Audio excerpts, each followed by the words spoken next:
Get ready to dive deeper into the world of adult learning with our most exciting season yet. This time, we're breaking down the 8 transformative modules of the Adult Learner Community and Connections program. From innovative strategies to foster engaging learning environments to practical tips for building meaningful connections, we're covering it all. Whether you're an educator, a lifelong learner, or just curious about enhancing your personal growth, this season has something for everyone. From building strong connections to fostering engaging learning environments, we've got you covered. Whether you're an educator looking to make a difference or a lifelong learner seeking personal growth, this season is your ultimate guide. So, good morning, I guess, or whenever you're listening to this podcast. I hope you're enjoying your run. Yes. With us is Dr. Carolyn Spear. Carolyn, tell us about your position here at Wichita State, please. Well, okay. Hi, thanks for having me. My name is Carolyn Spear. We're laughing, and we'll get to this later. When we get to the technology section, we'll talk about why we're laughing right now. My name is Carolyn Spear. I am the Director of the Office of Instructional Resources. Our office provides technical assistance and instruction and pedagogical instruction for people who teach online or in person in face-to-face classes. So we do a lot with the instructors that teach you. But I also teach. I am an instructor in the Intervention Services and Leadership and Education Department, where I teach things like statistics, learning theory, instructional design theory, stuff like that. So, yeah, go ahead, Amber. You take it away. We're talking a lot about technology this module, and just so happens that we recorded halfway through Carolyn's interview, and I was realized sparkling. She was on it's fire. It was so good. It was You guys, it was great, and then all of a sudden my mic kicked off and everything turned off. So we are starting this again. This is our second go around. Yep. So yay technology. Yay technology. So with that, let's all go ahead and I'll ask the first question. Okay. Again.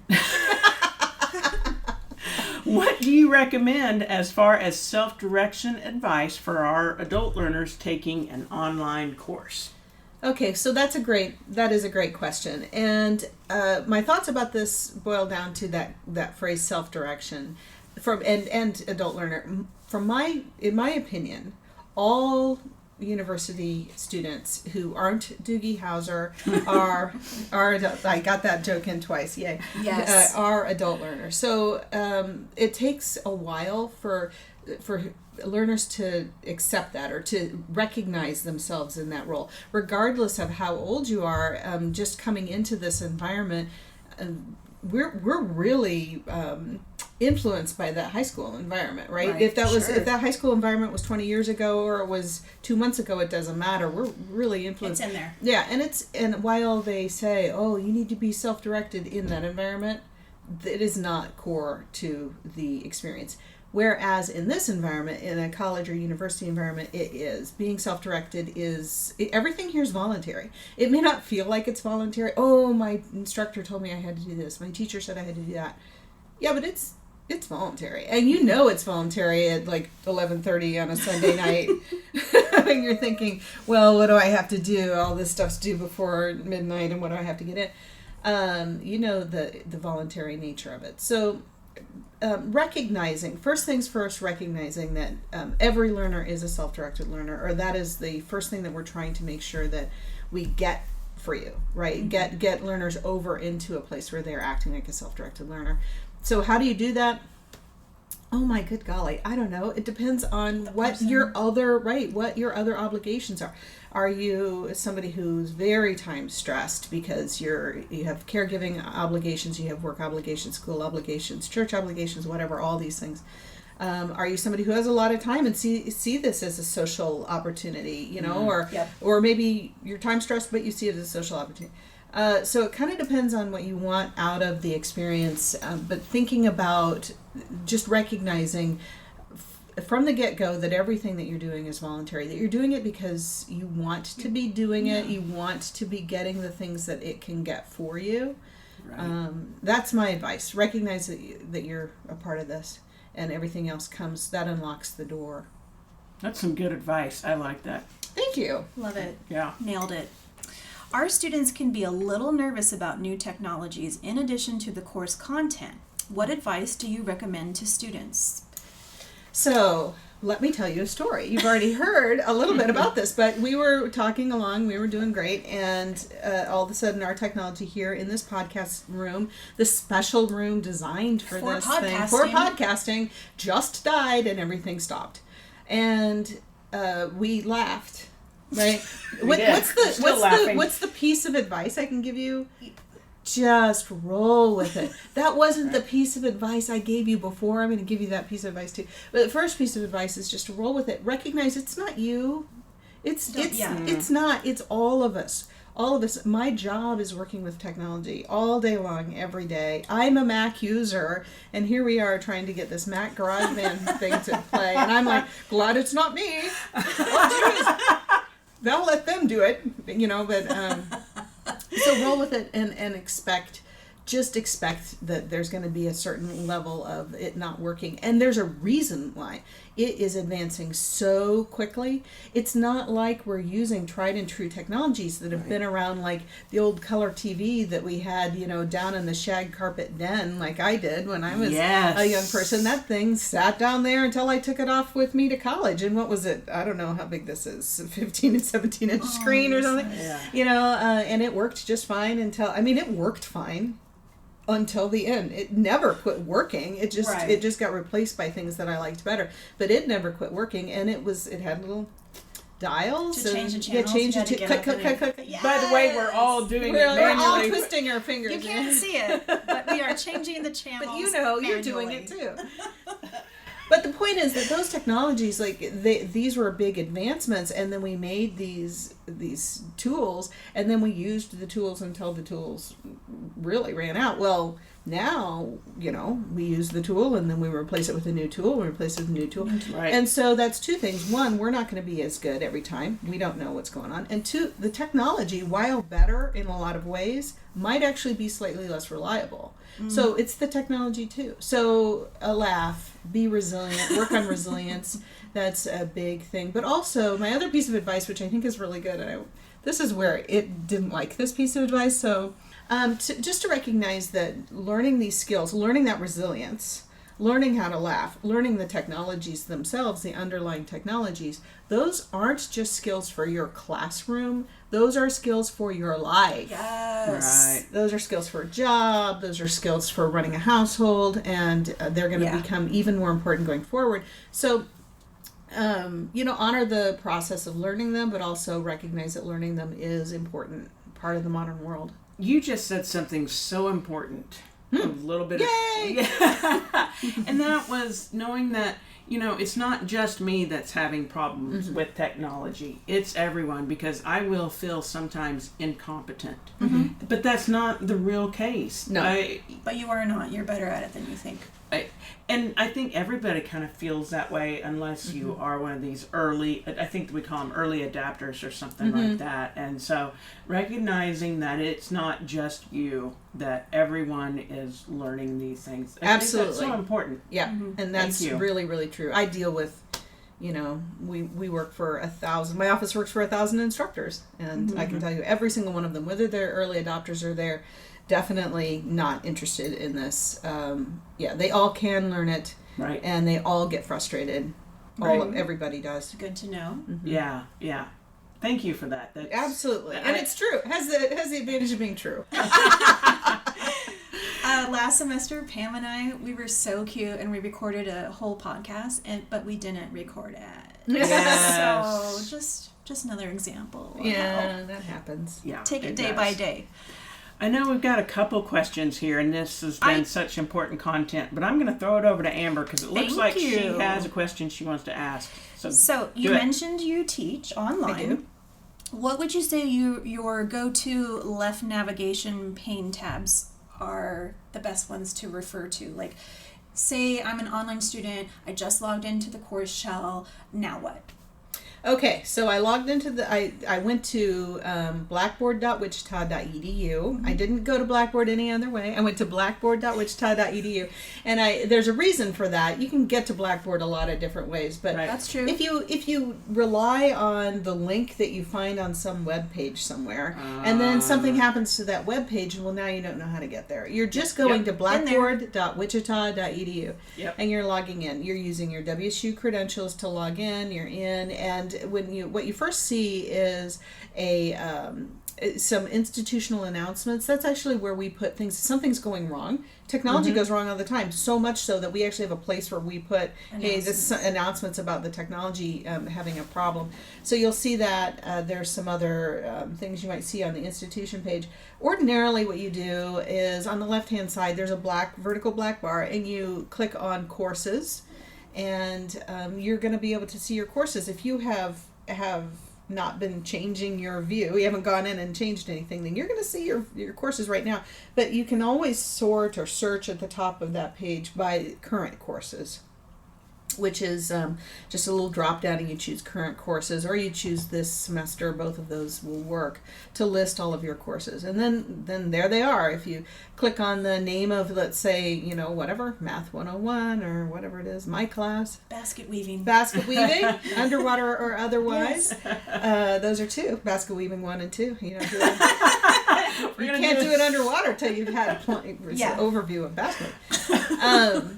Right, you click on the title, and then you are in the class. The class itself, then, most of the class in Blackboard is just going to be right there on the screen that you have now entered. It's going to be in front of you, organized in modules or folders, usually. And now those navigation things that were on the left when we first logged in that black bar, there's a few little things on the right-hand side, but mostly your navigation stuff is in a ribbon across the top of the screen. You might go to your grade book, you might go to your calendar, you might go to announcements directly, but mostly you're going to stay there in content. Okay. That's easy enough. Yeah. What if you it's easy after you've done it a few times. Again, so previous answer. It's only intuitive after you learn it. That's our quote. That's our podcast. Yeah, that's our learning out loud moment. It's not if it doesn't feel intuitive to you, don't worry. It will once you learn how to do it. Yeah. Let's talk browsers. Okay. How do you feel about browsers when you're on Blackboard? What's the best one to use? Okay, so it's a great question, but I want to back up. So what is a browser? Thank you. So a browser is a little piece of software that you have on your computer or your tablet or your phone that allows you to get on the internet. So people get on the internet all the time, right? They use browsers all the time, but they don't necessarily know that they're using a thing called a browser. You might see the word Safari if you're in a Mac, or you might see a little fox that looks it's on fire, or whatever, a little icon, or you might see an icon that looks like a ball, like a beach ball or something that's Chrome. Those are all browsers. You can use any of them. They will all get you on the internet. Right. Kind of like a car, right? It's going to drive you. It'll drive you onto the internet like all cars. Well done. Thank you. But Blackboard, the software that runs Blackboard likes some different browsers more than others. And it really does prefer Chrome, which is the one that, like I said, it's the circle, looks like a beach ball, or Edge. And it also kind of has a swoopy looking icon that I'm not looking at it right now, but it's circular too, and it's the Microsoft one. It doesn't like Safari. If you have a Mac... It really doesn't. No, if you have a Mac, don't worry.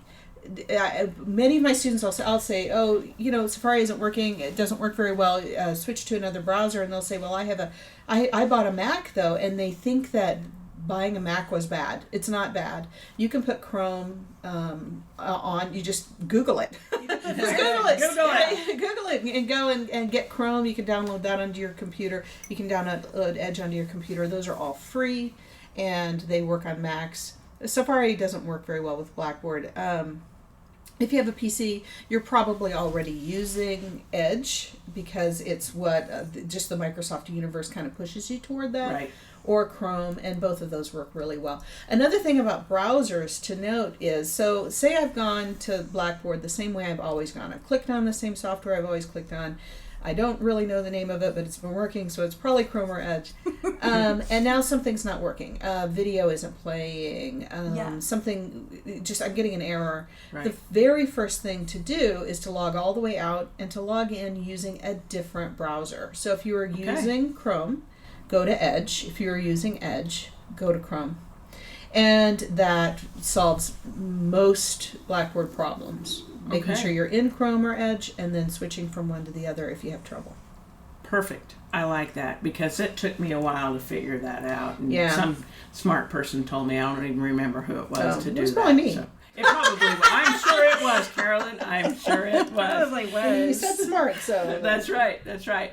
So unfortunately, we have to wrap this up here pretty soon. But Carolyn, from your standpoint, we always try to give, like one piece of advice. So we talked about self-directed learning and all that. But if you had one last thing to say to our audience about technology, what would it be? About technology specifically? Yes. Then I'm going to harken back to something I said earlier, which is work on resilience. Recognize There you go. that that becoming more resilient takes time. Yes. That my grandmother used to always say, "Don't pray for patience because you'll be given opportunities to practice it." Smart grandma. Smart And it's grandma. kind of the same thing. Don't expect just because now I want to be resilient that I'm going to become resilient. There are going to be plenty of opportunities to learn resilience. And recognizing when we are struggling, two things are happening. One, struggle really is necessary for learning. Anytime that you encounter any kind of struggle, recognize that this is an opportunity for you to learn. Your brain needs that struggle. It's uncomfortable. I hate that. It's uncomfortable. It really is uncomfortable, but it really does help support learning. And if you're struggling with regard to technology, then what you're learning right now, the thing that you're learning is that technology.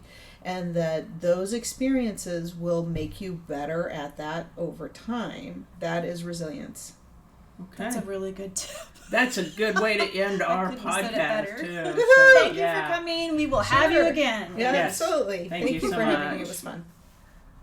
All right, with us today, this is going to be, is this our second guest Yes. for today? Yes. All right. I'll go ahead and let our guest introduce herself. Oh, hello. My name is Allie Levine. I am a Microsoft certified trainer and I work at WSU in ITS training our faculty and staff on Microsoft applications. Oh my gosh, you guys, she's so cool, and I wanted her on the podcast because she makes everything so fun. And Allie is an adult learner. Yes. So, True. Yes. You just got your bachelor's degree not too long ago, I right? am less than a year away from getting my master's also. What are you doing your master's in? I'm doing the Master's in Education in Learning and Instructional Design. So, yes, it's been fantastic. That's one of our online programs. Yes. Yay, I'm so glad you're here. Yeah. Me too. So I'll go ahead and let you start with Okay. asking questions, Amber. So get us started. Right. So, what is Microsoft, and why do we need to know about it when we're going to school?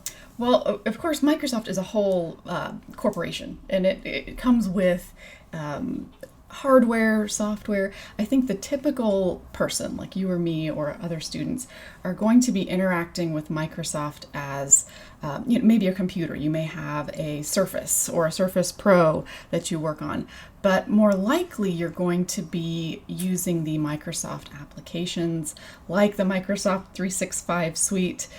Some of that includes some stuff you're familiar with and maybe some new stuff that you haven't heard of.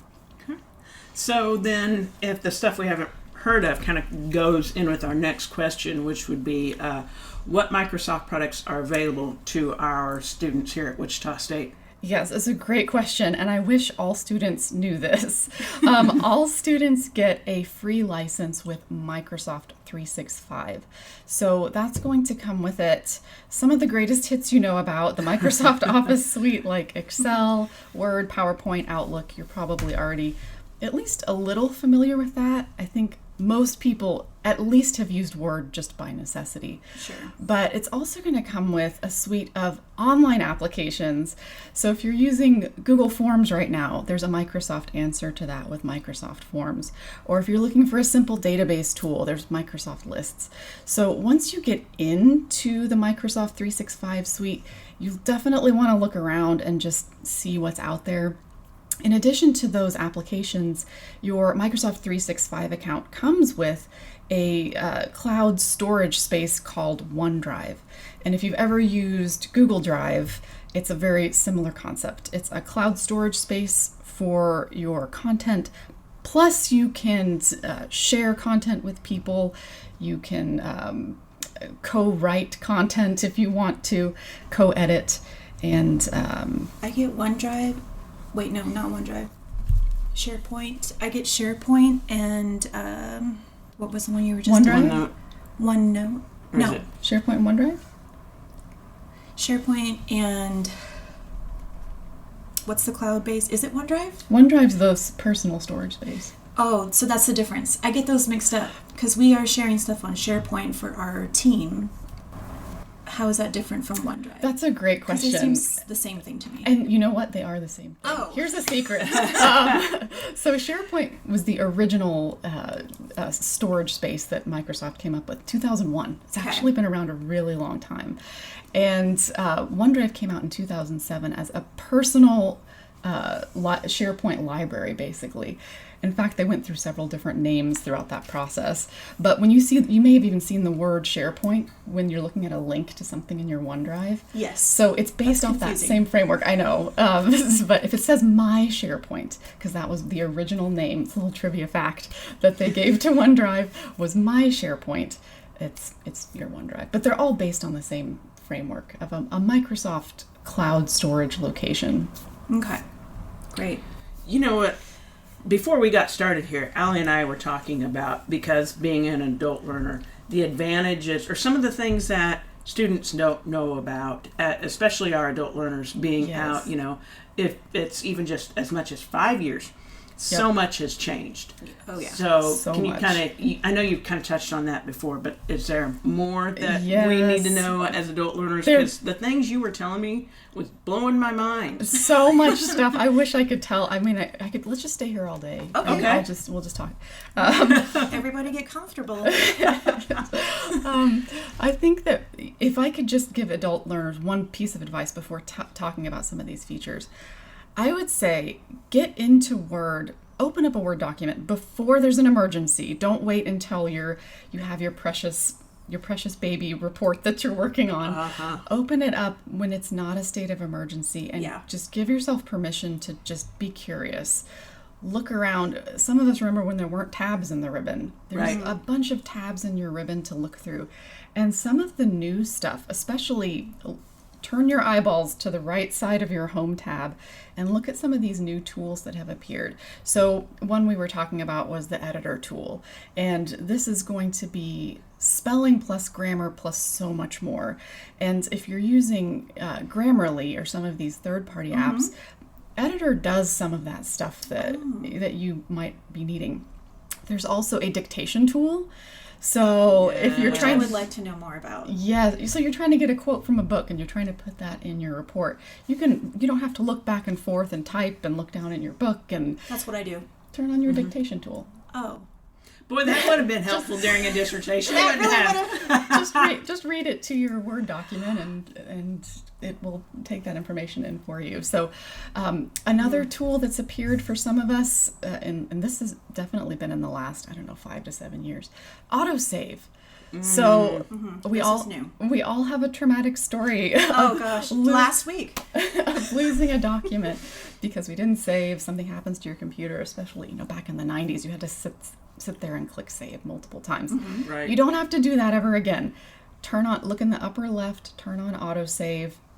You don't have to worry about it. It's just always saving. But again, do that now in a Word document you don't care about. Don't take my word for it. Open it up, try it out, make sure that this works to your satisfaction. And then when you're actually writing that special paper, you're not in a state of distress as you're exploring the option. I have a quick question here. So, Amber, before we got started, or when you just said, it happened to you last week, It Amber, did. and I'm pointing at Amber, just by the way. She was working on PowerPoint. So, Allie, if she has turned on in Word, is it also going to turn on in PowerPoint, or does she need to turn it on in PowerPoint? That's a good point and a good question. You need to turn it on with each instance. So Okay. each document you need to turn on autosave for. But it's a little slider you'll see in the upper left. Look on your References tab in Word. There's a built-in citation manager in Word. And most people I know don't know this. didn't know that. And they think, okay, I've got to get... you say EndNote is what you EndNote. Oh, yes, yeah, EndNote. we had to use EndNote for our dissertation. Zotero. There's so many. You can, and any of those are fine, but the Word one is the one that I tend to use. And you don't ever have to build those works cited sections by hand like Right. we had to do a long time ago. Right. So, And all this stuff almost makes me want to go back and start again, right? Because there's so much more. That being said, I'm not going to start over. no. And then we talked about OneNote. Right. Yes. Yes. We are all three of us OneNote fans. So this is another one that I forget when they actually created OneNote, but for most of us it's after we were out of high school and maybe Right. hadn't revisited this Microsoft 365 suite. So when you get that Microsoft 365 suite, look for an application called OneNote that comes with that suite. It is life-changing, especially if you're a student. And this is where I wish I could show it to everybody, and since they can't see it, just like I said, open it up, take a look at it, poke around in there, and think about all of the different ways you can use this digital notebook in the classroom. Okay. There's so many cool, we were talking about embedding content. So the first week of class, you're getting all of this stuff thrown at you. Here's your syllabus, here's your calendar, here's an article you're supposed to read. Throw all of that in your OneNote, and you can take notes in your OneNote along with it. And So let's talk about teams. Do we all need to be in teams to interact with our instructors? So this is a great question. And if your instructor tells you, and we're going to be using Teams in this class, the thing to know about Teams, if you've never used it, is that it can mean a lot of things. So when somebody says, we're going to be using Teams, so when you open up that Teams application on your computer, look on the left side of your screen it's called the app bar. And you're going to see a bunch of different modules within Teams. So one is a chat module. One is, so your teacher may be meaning, I'm going to be chatting with you guys. Or there's a calendar module, and in the calendar module you create meetings. So if your teacher says, I'm going to be using Teams, it may be, I'm going to be setting up Teams meetings, which are kind of like Zoom meetings if you've attended one of those. Okay. Or they may be meaning that they're going to use the most frustratingly named app in all of Teams, the Teams app in Teams. Oh my So- gosh! Thank you for saying Oh that. my gosh. Because I'm like, am I saying this correctly? Teams? You are. You are. Okay. They use the word Teams to refer to a bunch of different things. And someone needs to send Microsoft a thesaurus to help them with naming things. But Get it together, Microsoft. Yeah. But people will be like, it's in your Teams group. I'm like, I am in Teams. or worse, it's in Teams. And you're like, what I do am you in mean? Teams. I'm logged in. If they're using that, I call that the Teams groups, and that's not Microsoft official, but it just helps Right. me have a different word. If they're using your Teams groups, and that's kind of what Amber was talking about with, you have like a shared space for Yeah. your group to a workspace that your group can work in, and they may have conversations and files and all sorts of stuff they're sharing there. So again, if your teacher says, we're going to be using Teams, they may be saying, I'm going to establish this team group. So long story short, pay close attention to how they're qualifying that statement that they're using Teams, because there's a variety of different ways they could be using it. And I just quickly want to mention, you can use this tool yourself. So if you're working on a group project, so I was working on a research project last spring, we made a team for our research team. So now we can all get to the articles that we're, reading. We can all edit this file together. Again, it's hard to describe without showing you, but feel free to utilize these tools yourself as well. I think we got time for one more question, and I think it's an important one. So, Allie, if I'm a student and I have questions about Microsoft products, who is my go-to person? Who do I ask? What do I do? Help desk is your first starting place. Oh, and actually, I'm glad you said that because I want to give them resources as well for getting these tools. Gotcha. Okay. Yes, very help good. desk. So check in with either it's wichita.edu/helpdesk. You can also contact 978-HELP, and it's option 1. So it's 978-4357, option 1. So Nice. they're your first starting place if you're running into issues, and they're fantastic at troubleshooting this. I also failed to tell you where to go to get your Microsoft applications. Well, no, we're saving the most important information for last. Oh yeah, I did it on purpose. So here's 2 links that I want you to have. One is O, like the letter O, not the number 0. So o365.wichita.edu. And this is how you can get to your Microsoft 365 suite online and download the desktop applications. Okay. So that's the first one. Okay. The second one is kind of related, wichita.edu/ITS resources. So that will lead you to some instructions for getting these applications, but you'll also see a whole slew of other software applications that you get access to just because you're a student at WSU. So there's a lot of good free stuff out there. I think we have a link to EndNote, which you had mentioned in Yes. there. True. Yeah. So that's wichita.edu/ITS resources. Awesome. Great. Thank you so Thank much you. for joining This was us. Thanks for wonderful. having me back. Yeah. I would love to. I could talk We to are you all day. definitely doing a full podcast. Yes, let's do it. I'm ready. Thank you. Okay, Thanks. thanks. Today's guest is Dr. Brett Bruner. He's in studio with us. Brett, can you give us your title, please? Yes. My Welcome. Thank you. My title is the Assistant Vice President for Student Success and Persistence here at Wichita State University.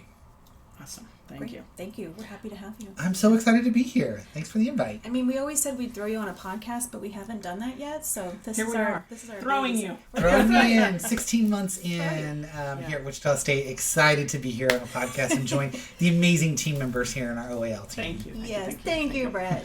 I'll let you get started with questions, all right? Let's see.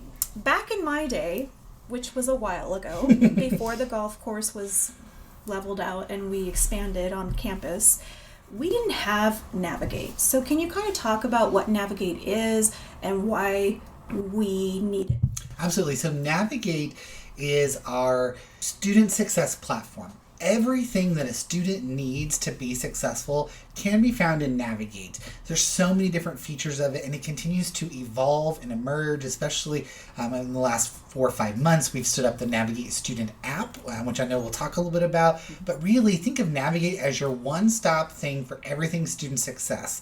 Anything you can think of related to the resources to help you be successful and graduate from WSU can probably be found in your in Navigate.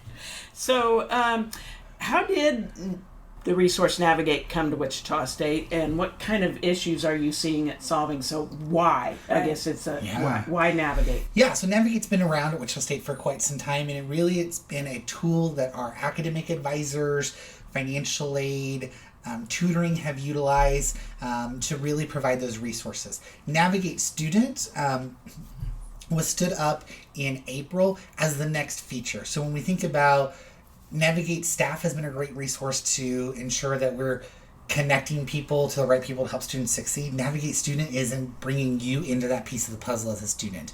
It's helping you find resources like maybe you're in a class and you're like, I'm the only one that's struggling with XYZ subject matter. Yeah. I need to find a study buddy, right? Been there. And sometimes, I don't know about you all, but I'm an introvert by nature, and I'm like, Yes. I'm not necessarily going to ask that person sitting next to me, like, hey, do you want to help study in this class? Can I get your phone number? Can I be your friend? So you can opt in and find a study buddy from any number of classes, and we have students who are opting in. Safe to find space. Yes.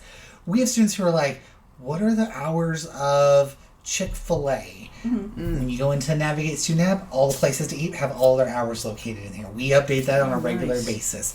You're trying to find tutoring and you're like, I don't know if I need to go to the Chakra Learning Center or to the Math Lab or to the Public Speaking Lab or to Geeks. Guess what? You can request tutoring all in that one space as well.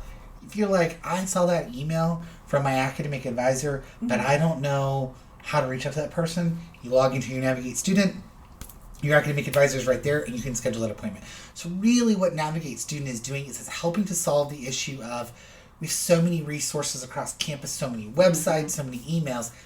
We're really the hub, putting all of that into one student success hub for a student. It also gives you the feature of raising your hand for help. Sometimes students are like reluctant to raise their hand, and so you can do that with one click of a button and say, I don't know what I want to do. If I want to major in this, I need some career exploration help. I'm struggling academically. I'm struggling basic needs, whatever it may be. You can raise your hand, and we have emails that are coming to you very quickly, and also connected you to other people in your hub of support. Absolutely. I'm so glad you said that, because I was the person, I mean, even my freshman, sophomore, I think by the time I got to be a junior, senior, I was starting to see the importance of raising my hand and asking those questions. But I felt, especially being an adult learner, that all eyes were on me, that, hey, I'm over here, I'm 30-something years old, I should already know this. And so I was so afraid to ask that question. And so now I have that question, or I have that ability to go in and anonymously kind of ask that question or raise my hand. So, Absolutely. Wow. So, do you connect with not only tutoring but SI, or like the SI classes, or can we talk more about how to say they need to connect with their advisor? Where all do they go in the app to do that? So within the app, right away, it's going to show you, one of the features is going to show all the resources, your faculty members, your advisor, and it's going to connect you right within that app to their scheduling software. So through that app, you can say, I know that I need to meet with my advisor. I want to see they have availability Friday at 3 p.m. I do too, and I can schedule that appointment right from within my app. You're not having to go out to your email and find an email and send an email and wait for it to come back. You can do it all directly within the app. I like that. I like a good app. Yeah. Great. Yeah. Well, it was great having you. Thank you so much. Great first time. We're going to have you back. Thank you. Can't wait to be back. Before we go, is there anything that you want to say about Navigate, or the floor is yours, if you will? And so I just want to give you that chance right there. Download the app. I know that so many of our students, over 1,200 of our students, have already downloaded the app because they've all gotten free pairs of socks, including some of our online students and some of our adult learners as well. So download the app. Everything is right in there at your fingertips. It's a great resource that I want more and more of our students to take advantage of. Take the few seconds, go to your Google Play Store or the Apple Store, download it, navigate. It's got a little blue icon. Take that 5 minutes, download it. And raise your hand. And raise your hand, yes. Okay, All right. great. Well, thank you so much. Thank That you. was fun. So much. Yes.